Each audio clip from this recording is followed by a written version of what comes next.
भारत माता की वंदे वंदे। अंदरिकी नमस्कारम। कोमरवेल्ली मल्लन्न पवित्र क्षेत्रंलो శక్తివంతమైనటువంటి పుణ్యక్షేత్రంలో నరేంద్ర మోడీ గారి ప్రభుత్వం రైల్వే స్టేషన్ ఏర్పాటు చేసిన సందర్భంగా ఈ ప్రారంభోత్సవ కార్యక్రమానికి విచ్చేసినటువంటి మా అందరి గురు సమానులు మాజీ గవర్నర్ శ్రీ బండారు దత్తాత్రేయ గారు, నేటి కార్యక్రమ ముఖ్య అతిథి గౌరవనీయులు పెద్దలు కేంద్ర మంత్రివర్యులు శ్రీ జికేసి కిషన్ రెడ్డి గారు, మా అందరి నాయకుడు రాజ్యసభ సభ్యులు డాక్టర్ కె లక్ష్మణ్ గారు, స్థానిక పార్లమెంట్ సభ్యులు సోదరుడు కిరణ్ కుమార్ రెడ్డి గారు, మా సోదరుడు ముఖ్యమైన సోదరుడు శ్రీ రఘునందనరావు గారు, స్థానిక శాసనసభ్యులు గౌరవనీయులు శ్రీ పల్లా రాజేశ్వర రెడ్డి అన్న గారు, స్థానిక ఎమ్మెల్సీ శ్రీపాల్ రెడ్డి గారు, మరో ఎమ్మెల్సీ శ్రీ అంజరెడ్డి గారు, స్థానిక సర్పంచ్ పద్మక్క గారు, విచ్చేసినటువంటి వేదిక పెద్దలు, గౌరవ అధికారులు, కుర్మా యాదవ్ సంఘానికి సంబంధించినటువంటి పెద్దలు, వివిధ పార్టీల కార్యకర్తలకు, నాయకులకు అందరూ కూడా హృదయపూర్వక నమస్కారాలు. కొమరవెల్లి లక్షలాది మంది భక్తులు అనేక సంవత్సరాలుగా కొమరవెల్లి మల్లన్న క్షేత్రంలో రైల్వే స్టేషన్ కావాలని కలగన్నారు. చివరకు భక్తుల యొక్క కోరికను, భక్తుల యొక్క ఆకాంక్షలను గౌరవించినటువంటి నరేంద్ర మోడీ ప్రభుత్వం ఈరోజు మీ కోరికను తీసుకునే సందర్భం ఒక శుభ సందర్భం. మనకు తెలుసు, కొమరవెల్లి మల్లన్న అంటే ఒక పవిత్రమైన పుణ్యక్షేత్రం. కోరిన కోరికలు తీర్చేటువంటి ఒక మహాదేవుడు ఆ మల్లన్న. అనేక సంవత్సరాలు చూస్తున్నాం. అంతకుముందు ఇప్పుడు కొమరవెల్లి మల్లన్న దర్శనం రావాలంటే 2 బస్సులు మార్చాలి, 3 బస్సులు మార్చాలి, రావడమే కష్టం, ఆదాయం ఉండదు. కొమరవెల్లి మల్లన్నకు వచ్చేది పేద భక్తులు ఎక్కువ వస్తూ ఉంటారు. నేను కూడా చిన్నప్పుడు మా నాన్న మమ్మల్ని ఎడ్ల కష్టంలో తీసుకొచ్చేవాళ్ళు, మల్లన్న కొమరవెల్లికి ఎడ్ల కష్టంలో ఎడ్ల పనులు తీసుకొచ్చేవాళ్ళు. కానీ రవాణా వ్యవస్థ చాలా కష్టంగా ఉన్నటువంటి పరిస్థితుల్లో తప్పకుండా ఇక్కడ రైల్వే స్టేషన్ ఏర్పాటు చేయాలని చెప్పి ఇలా నరేంద్ర మోడీ ప్రభుత్వం నిర్ణయించి ఈరోజు మీ అందరి కోరిక మేరకు లక్షలాది మంది ఆ మల్లన్న భక్తుల కోరిక మేరకు ఈరోజు రైల్వే స్టేషన్ ఇక్కడ ఏర్పాటు చేయడం చాలా సంతోషం. గతంలో సికింద్రాబాద్ సిద్దిపేట మధ్య రైల్వే స్టేషన్, ఇప్పుడు ఇక్కడ కూడా రైల్వే స్టేషన్ వస్తుంది. ఇక్కడ కూడా ఇవాళ రైలు ఆగే అవకాశం ఉంది. ఇలా 6 కోట్ల రూపాయల నిర్మాణ ఖర్చుతో, వ్యయంతో వాళ్ళ ప్లాట్ఫామ్స్ కానీ, హై లెవెల్ ప్లాట్ఫామ్స్ కానీ, వెయిటింగ్ హాల్ కానీ, టికెట్ కౌంటర్ కానీ, టాయిలెట్స్ కానీ, వాటర్ ఫెసిలిటీ కానీ, అన్ని రకాల హంగు ఆర్భాటతో, అన్ని సౌకర్యాలతో ఈరోజు కొమరవెల్లి మల్లన్న క్షేత్రంలో ఇలా రైల్వే స్టేషన్ మనం ఏర్పాటు చేసుకుంటున్నాం.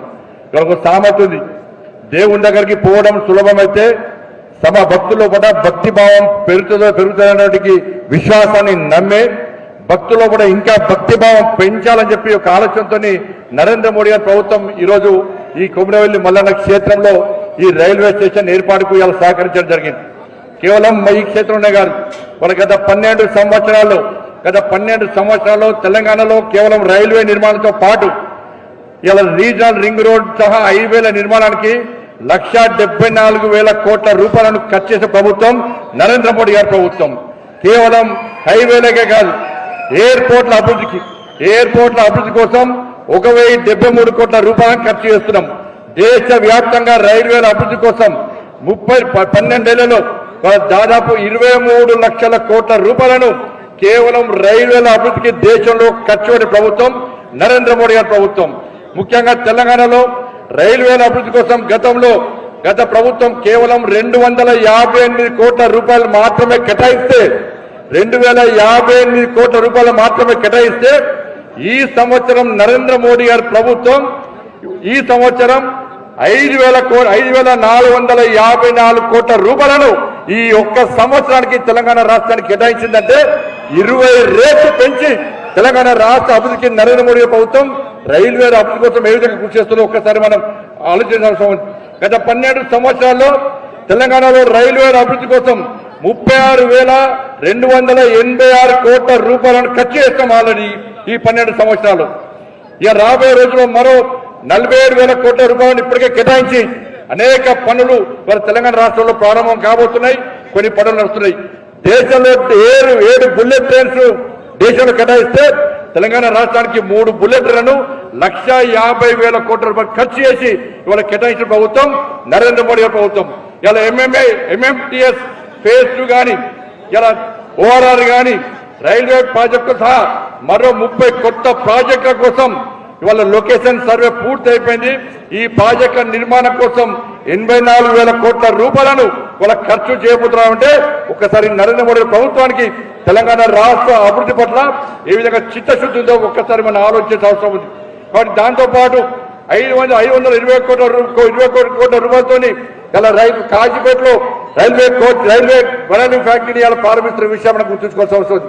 అమృత్ భారత్ పేరుతోని తెలంగాణ రాష్ట్రంలో అనేక రైల్వే స్టేషన్లు ఆధునీకరించడం. కాబట్టి తెలంగాణ రాష్ట్రంలో గ్రామాల అభివృద్ధికి కానీ నగరాల అభివృద్ధి కానీ సంక్షేమ పథకాల అమలు కోసం కానీ ఇలా లక్షలాది కోట్ల రూపాయలను తెలంగాణ రాష్ట్రానికి కేటాయిస్తున్న ప్రభుత్వం నరేంద్ర మోడీ ప్రభుత్వం. ఎన్నికల వరకు మాత్రమే రాజకీయం. ఎన్నికల తర్వాత ఈ దేశం అభివృద్ధి చెందాలి, ఈ దేశం శక్తివంతమైన భారతదేశంగా నిర్మాణం చెందాలంటే అన్ని రాష్ట్రాలు అభివృద్ధి చెందాలని చెప్పి ఏకైక లక్ష్యంతో ఈ పార్టీ ఆ పార్టీ ఈ ప్రభుత్వం ఆ ప్రభుత్వం తేడా లేకుండా ఏ ప్రభుత్వం అయితే కేంద్ర ప్రభుత్వం అభివృద్ధి కోసం సహకరిస్తుందో ల్యాండ్ అక్విజిషన్ లో కానీ మ్యాచింగ్ గ్రాంట్ విషయంలో కానీ ఏ ప్రభుత్వం అయితే సహకరిస్తుందో అలాంటి అన్ని ప్రభుత్వాలకు నరేంద్ర మోడీ ప్రభుత్వం బాసటగా నిలిచి ఈ దేశంలో పేదల అభివృద్ధి అన్ని రాష్ట్రాల అభివృద్ధి లక్ష్యంగా ఇలా ముందుకు పోతున్న విషయాన్ని తెలంగాణ సమాజం మనం గుర్తుంచుకోవాల్సిన అవసరం ఉంది. అందుకే నరేంద్ర మోడీ ప్రభుత్వం తెలంగాణ రాష్ట్రంలో ఇలా 12 సంవత్సరాల కాల వ్యవధిలో 14 లక్షల కోట్ల రూపాయలను ఈ తెలంగాణ రాష్ట్ర అభివృద్ధికి సంక్షేమ పథకాల కోసం కేటాయించిందంటే తెలంగాణ సమాజం ఆలోచించాలి. నరేంద్ర మోడీ గారి ప్రభుత్వం యొక్క చిత్తశుద్ధిని ఇవాళ ఏ తారతమ్య భేదాలు లేకుండా ఇవాళ తెలంగాణ రాష్ట్ర అభివృద్ధి లక్ష్యంగా ముందుకు పోతున్నటువంటి నరేంద్ర మోడీ గారిని మీరందరూ ఆశీర్వదించాల్సిందిగా మీ అందరికీ విజ్ఞప్తి చేస్తూ కేవలం కొమరవెల్లి రైల్వే స్టేషన్ కే కాదు ఈ తెలంగాణ రాష్ట్రంలో రాబోయే రోజుల్లో రైల్వే అభివృద్ధి కానీ ఎయిర్వేస్ అభివృద్ధి కానీ హైవేస్ అభివృద్ధి కోసం కానీ ఇంకా అనేక రకాల అభివృద్ధి కోసం నరేంద్ర మోడీ ప్రభుత్వం చిత్తశుద్ధితో పనిచేస్తుందని చెప్పి ఈ సందర్భంగా విజ్ఞప్తి చేస్తూ ఇంత పెద్ద ఎత్తున తరలి వచ్చినటువంటి మీ అందరికీ ఆ మల్లన్న ఆశీస్సులు ఉండాలని చెప్పి ఇంత కనికరించి భక్తుల ఆశయాలను భక్తులకు ఆకాంక్ష నెరవేర్చిన నరేంద్ర మోడీ గారికి నరేంద్ర మోడీ ప్రభుత్వానికి ఆ పవిత్రమైన మల్లన్న ఆశీస్సులు